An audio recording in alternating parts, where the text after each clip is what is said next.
Consolation, les Anglais ne sont pas du tout favoris d'une autre compétition qui vient de commencer, les championnats du monde de baby-foot. 450 joueurs d'une dizaine de pays à Mondeville dans le Calvados. Guillaume Torel et Antoine Santos. Toujours concentré, imperturbable. Ici, le baby-foot est une histoire de professionnels.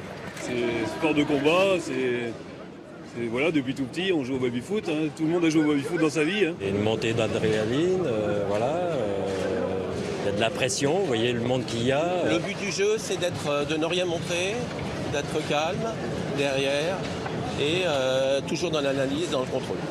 458 personnes s'affrontent dans une ambiance studieuse.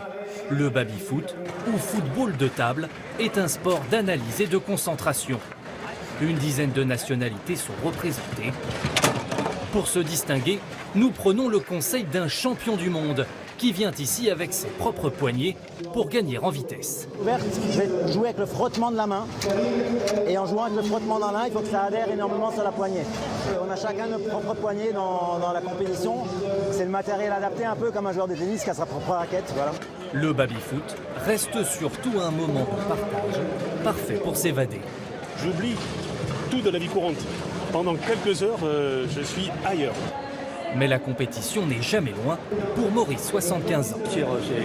La gagne, toujours. Si on n'a pas la gagne, c'est pas la peine. Gardez la gagne, la compétition va durer jusqu'à dimanche.